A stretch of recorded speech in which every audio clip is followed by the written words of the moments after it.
Bonjour à tous, bienvenue dans cette nouvelle vidéo de la chaîne YouTube Le Prof de Maths. Donc dans cette vidéo, on va voir ensemble un exercice qui fait partie du programme de terminale en mathématiques, et en l'occurrence, on va parler du chapitre calcul intégral. Sans plus tarder, je vais énoncer l'exercice, et puis ensuite, je vous laisserai faire pause comme d'habitude, vous essayez par vous-même, et ensuite vous pourrez reprendre la vidéo pour écouter mes corrections et mes explications. Donc là, ce qu'on va nous demander dans cet exercice, c'est de calculer des intégrales. Donc quelque chose de classique que vous devez maîtriser. J'en ai sélectionné 3, et donc on va les voir ensemble. Donc la première, on nous demande l'intégrale entre moins 1 et 4 de la fonction x au carré moins 4x moins 1 fois dx. La deuxième intégrale qu'on doit calculer, c'est l'intégrale de moins 2 à 2 de 5 fois dx. Et enfin la troisième intégrale qu'on doit calculer, c'est l'intégrale de moins 1 à 1 de la fonction 3t au cube plus 3t au carré moins 5t plus 1 fois dt. Donc je vous laisse 5 secondes pour faire pause sur la vidéo, vous essayez, et puis on se retrouve juste après pour la correction. A tout de suite.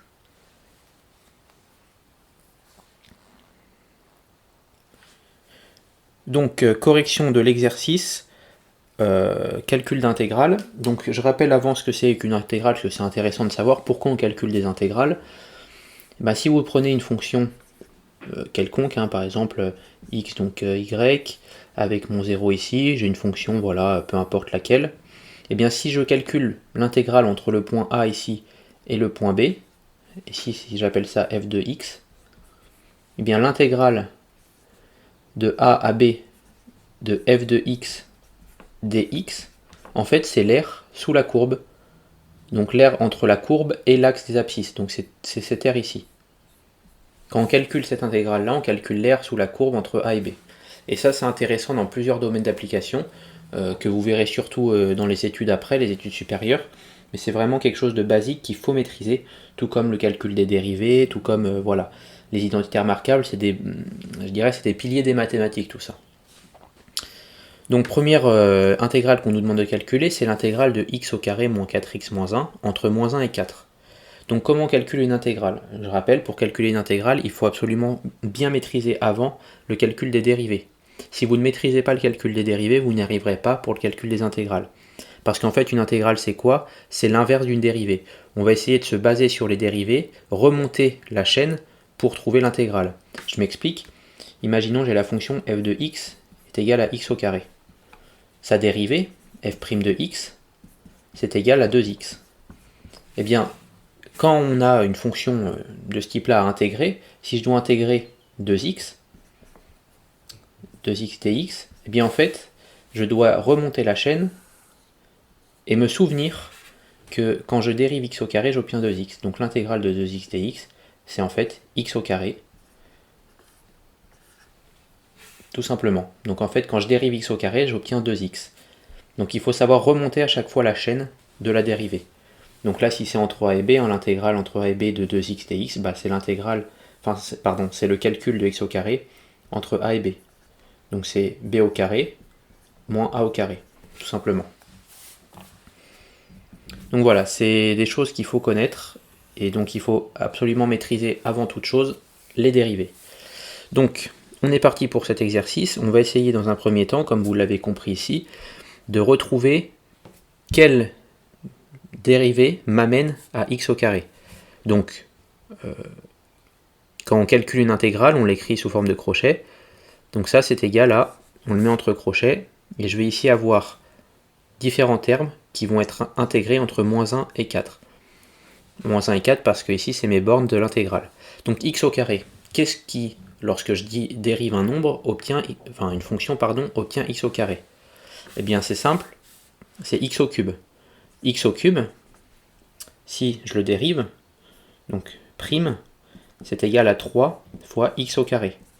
Donc on voit ici qu'en dérivant x au cube, on obtient le x au carré. Par contre, on a aussi un reliquat ici qui est 3. Donc il va falloir que je multiplie x au cube par 1 sur tiers pour enlever ce 3 là. En fait, le 3 et le 1 sur tiers vont s'enlever, et il va me rester que 1 sur 3 x au cube est égal à x au carré. Donc ici, le nombre que je dois dériver pour obtenir x au carré, c'est 1 sur 3 x au cube. Donc ici, j'écris 1 sur 3 x au cube. Je vais effacer pour plus de place. Donc on a le premier terme, on a réussi à retrouver par quel terme on doit dériver pour obtenir ce terme-là. Ensuite le deuxième, pareil, on fait le même exercice, moins 4x. Qu'est-ce qui me permet d'obtenir un terme lorsque je dérive en x? C'est x au carré. Si je dérive x au carré, c'est égal à 2x. Donc ici on voit que j'arrive à retrouver le terme en x. Par contre ici on me demande moins 4x et pas 2x. Donc il va falloir que je multiplie quoi ici pour obtenir moins 4x? Il va falloir que je multiplie par moins 2. Moins 2 fois 2 ça fait moins 4 fois x. Donc si je multiplie par moins 2, ça veut dire que je dois multiplier ma dérivée complète ici par moins 2. Donc la dérivée de moins 2x au carré, ça fait moins 4x. Donc ici on a trouvé aussi la deuxième dérivée, enfin la deuxième intégrale, pardon, qui est moins 2x au carré. Je répète, si je dérive moins 2x au carré, j'obtiens ici moins 4x. Donc voilà pour ce deuxième terme, et enfin le dernier terme, pardon, qui est moins 1, pardon. Qu'est-ce qui me permet d'obtenir moins 1 lorsque je dérive? Bien, la fonction x, lorsque je la dérive, ça me donne 1. X dérivé, ça me donne 1. Moi, je veux moins 1. Donc pareil, il va falloir que je multiplie le 1 ici par moins 1. 1 fois moins 1, ça fait moins 1. Donc je dois multiplier aussi ma dérivée ici par moins 1. Donc la dérivée de moins 1x, ou moins x, c'est égal à moins 1. Donc ici, mon intégrale est de moins x. La fonction qui me permet de dériver et d'obtenir moins 1, c'est moins x. Donc là, on a fait le plus dur. On a réussi à déterminer les différents composants de l'intégrale. Derrière, c'est un jeu d'enfant, on remplace juste les x par 4 et par moins 1. Donc je m'explique. Tout ceci est égal à donc 1 sur 3 x au cube que je remplace par 4, donc ça fait 4 au cube, moins 2 fois x au carré, avec le x au carré égal à 4, ça fait moins 2 fois 4 au carré, moins x que je remplace par 4, donc moins 4. Et ensuite, attention, quand on remplace par ces termes-là, on fait moins, on ouvre une parenthèse, très important, et là c'est pareil, on reprend la même méthode. 1 sur 3, le x, on le remplace par moins 1, donc ça fait moins 1 au cube. Là pareil, n'oubliez pas les parenthèses, parce que le moins 1 est à l'exposant 3. Moins 2 fois x au carré, donc le x on le remplace par moins 1, donc ça fait moins 1 au carré, moins x que je remplace par moins 1, donc ça fait moins 1. Et je ferme la parenthèse. Donc, alors je vais juste baisser. Alors je vais effacer ce qu'il y a à droite ici, pour avoir un peu plus de place. Hop. Donc, ayant tout ce calcul, on développe. Ça me fait donc moins 1 tiers fois 4 exposant 3. Donc 4 exposant 3, ça fait 4 fois 4, 16. 16 fois 4, ça fait 40, 52, 40 plus 16, 56. Ça me fait 56 sur 3, moins, ça après vous pouvez le faire à la calculatrice, là je le développe, mais vous pouvez le faire à la calculatrice. Moins 2 fois 4 au carré, ça fait 16, donc moins 2 fois 16, ça fait moins 32. Ensuite, moins 4. Ensuite, attention ici, moins 1 tiers fois moins 1 au cube. Donc moins 1 au cube, ça fait moins 1 fois moins 1 fois moins 1, ça fait moins 1. Donc moins 1 tiers. Moins 2 fois moins 1 au carré. Moins 1 au carré, ça fait 1, donc ça fait moins 2 ici. Moins 2 fois 1, ça fait moins 2. Et moins 1, ça fait plus 1. Et donc tout ça, c'est égal à 56 sur 3, moins 32, moins 4. Ici, moins, donc ça fait plus 1 tiers. Moins 2, donc ça fait plus 2. Et moins 1. Et au total, si vous mettez tout sur 3, vous allez obtenir moins 40 sur 3. Donc le résultat de cette intégrale est égal à moins 40 sur 3. Donc vous voyez ce premier exemple, toute la difficulté entre guillemets, ou en tout cas tout le travail sur cet exercice est fait ici. Il faut savoir remonter les dérivés pour trouver les formules de l'intégrale. Donc ensuite, deuxième énoncé, Alors pardon ici, 4 au cube, je me disais bien que j'ai fait une erreur de tête. 4 au cube c'est pas 56, c'est 64. Et donc ici aussi, hop, 64. Mais hein, bien sûr ça vous pouvez le taper à la calculatrice. Hein. Ne vous trompez juste pas sur les parenthèses, très important. Comme il y a des moins devant, n'oubliez pas les parenthèses. Même ici le cube, il ne faut pas oublier la parenthèse du moins 1. Parce que moins 1 au cube ça fait pas 1, ça fait moins 1. Donc ensuite, deuxième énoncé, l'intégrale entre moins 2 et 2 de 5 dx. Donc 5, qu'est-ce qui me permet d'obtenir 5 en dérivant un autre nombre, une autre fonction. Donc pareil, j'ouvre mes crochets, je sais que c'est entre moins 2 et 2 que je dois faire mon calcul ici. Et 5, comment je l'obtiens? C'est un peu de la même idée que 1. Si je dérive x, j'obtiens 1. Moi je veux obtenir 5, donc je dois multiplier tout ça par 5. Donc je multiplie le x par 5. Donc 5x, si je le dérive, j'obtiens 5. Donc ici, ma fonction, c'est égal à 5x. Donc ma fonction est égale à 5x. Je fais le calcul, là j'ai fait le plus dur. Donc 5 fois 2, donc, pardon, la fonction est égale à 5 fois 2 moins, l'intégrale est égale à 5 fois 2 moins 5 fois moins 2, 5 fois moins 2. Et donc c'est égal à 10 moins 10, donc 10 plus 10, donc c'est égal à 20. Voilà, rien de plus compliqué. Encore une fois, la difficulté de l'exercice, c'est de bien connaître ses dérivés pour essayer de reconstituer comment je dérive un nombre pour obtenir 5. Et enfin la troisième, donc qui va être un peu dans le même esprit que celle-ci, que la première, avec des termes avec des exposants. Donc je vais le faire un peu plus rapidement cette fois-ci. J'ouvre mes deux crochets, comme d'habitude. Je sais que ça va être entre moins 1 et 1 que je vais devoir intégrer. Et donc, comment j'obtiens 3t au cube? Donc pareil, je vais devoir prendre une puissance supérieure, t exposant 4. t exposant 4, si je le dérive, ça me fait 4t au cube. Or moi, je veux 3t au cube. Donc je dois multiplier quoi pour avoir 3t au cube? Je dois multiplier par 1 sur 4 pour enlever le 4 ici, ce qui me fait t au cube, et je dois multiplier par 3 pour avoir 3t au cube. Donc au final, je dois multiplier tout ça par 3 sur 4. Donc si je multiplie mon t exposant 4 par 3 sur 4 et que je dérive tout ça, ça me fait 4 fois 3 sur 4 t au cube, donc ça me fait 3t au cube. Vous voyez, c'est en fait quand on a la méthode, derrière, c'est pas compliqué. Mais il faut le voir pour la première fois et il faut s'entraîner. Mais une fois qu'on a la méthode, vous voyez, des fois on se dit, oh là là, mais comment je vais faire pour obtenir la dérivée qui me donne 3t au cube? Il faut prendre les choses simples. Déjà, pour obtenir t au cube, je pars de t exposant 4, je dérive, ça me donne 4t au cube. Et derrière, comment j'obtiens le 3 au lieu du 4? Eh bien, je fais une simple multiplication par 3 sur 4 qui m'enlève le 4 et qui me multiplie tout ça par 3. Vous voyez? Rien de... Faut pas se prendre trop la tête sur ces choses-là, c'est de la mécanique après. Et vous voyez, cette méthode, je l'utilise sur tout. Donc derrière, c'est juste de l'enchaînement et de l'exercice. Donc trêve de blabla. Donc 3t au cube, je l'obtiens, on l'a dit, par 3 sur 4 t exposant 4. T au puissance 4. Ensuite, plus 3t au carré. Donc t au carré, ça je peux effacer. T au carré, comment je l'obtiens? Pareil, je prends une puissance supérieure, t au cube, que je dérive, ça me fait 3t au carré. Tiens, c'est pile ce que je veux. Donc là c'est très simple, c'est plus t au cube. Je dérive t au cube, Je dérive t au cube, j'obtiens 3t au carré. Je dérive t au cube, j'obtiens 3t au carré. Donc ça c'est bon. Ensuite, on me demande moins 5t. Comment je peux obtenir moins 5t en dérivant un nombre? Pareil, je prends une puissance supérieure, c'est t au carré. Si je la dérive, ça me fait 2t. Or moi je veux moins 5t. Donc je vais multiplier par 1 sur 2 pour enlever le 2 ici. Et je vais multiplier par moins 5 pour avoir devant moins 5t.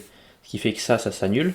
Et ici j'ai moins 5t. Donc je multiplie mon t au carré ici par moins 5 sur 2. Et lorsque je dérive moins 5 sur 2 t au carré, eh bien j'obtiens moins 5t. Donc pareil ici, c'est moins 5 sur 2 t au carré, qui me donne moins 5t. Et ensuite 1, comment j'obtiens 1? Pareil, je prends une puissance supérieure, donc t, si je le dérive, ça me donne 1. Là pile, j'ai le bon résultat, donc ici je sais que c'est plus t. Si je dérive t, j'obtiens 1. Vous voyez, je suis allé un peu plus vite là-dessus, mais en fait c'est la même méthode que ce que j'ai fait ici. Donc il faut vraiment réussir à le faire et s'entraîner là-dessus. D'ailleurs, vous allez voir, c'est du mécanique. Donc j'ai obtenu ma fonction, j'ai fait le plus dur, maintenant il ne me reste plus qu'à faire un calcul simple, sans bien sûr me tromper. Même si c'est simple, il faut être rigoureux et pas se tromper. Donc ça me fait 3 sur 4. Le t exposant 4, je le remplace par 1 exposant 4. Plus t exposant 3, ça me fait 1 exposant 3. Le 1 qui est là, bien sûr. Moins 5 sur 2, t exposant 2, donc t au carré, ça me fait 1 au carré, plus t, que je remplace donc par 1. Et ensuite, moins, et là j'ouvre une parenthèse, attention à ça. Ce terme-là, à chaque fois, c'est moins, et on reprend la ligne. Donc ça me fait 3 sur 4, t exposant 4, donc le t je le remplace ici, cette fois-ci par moins 1, donc moins 1 exposant 4, plus t exposant 3, donc je le remplace ici, plus moins 1, puisque le t c'est moins 1 exposant 3, moins 5 sur 2, t exposant 2, t au carré, le t je le remplace par moins 1, donc moins 1 au carré, plus t que je remplace par moins 1, donc plus moins 1. Et je referme les deux parenthèses, je referme donc cette parenthèse qui était ouverte ici, et je referme la parenthèse complète de la ligne. Et n'oubliez pas les parenthèses dans les moins 1 à chaque fois. Je développe, donc ça me fait quoi? Ça me fait 3 sur 4 fois 1 exposant 4, donc ça me fait 3 sur 4, plus 1 exposant 3, ça fait 1, moins 5 sur 2 exposant 1 au carré, moins 5 sur 2 fois 1 au carré, pardon, ça me fait moins 5 sur 2, plus 1, moins, j'ouvre la parenthèse encore une fois, 3 sur 4 fois moins 1 exposant 4, donc moins 1 exposant 4 ça fait 1, donc moins 3 sur 4, plus moins 1 exposant 3, donc moins 1 exposant 3 c'est moins 1, donc ça me fait moins 1, moins 5 sur 2 fois moins 1 au carré ça fait 1, donc ça reste moins 5 sur 2, et plus 1 fois moins 1, donc ça me fait moins 1. Je ferme la parenthèse, je finis mon calcul, 3 sur 4 moins 3 sur 4, ça me fait 0, donc ça s'annule. 1 moins moins 1, donc 1 plus 1, ça me fait 2. Moins 5 demi, moins 5 demi, donc moins 5 demi plus 5 demi, ça s'annule.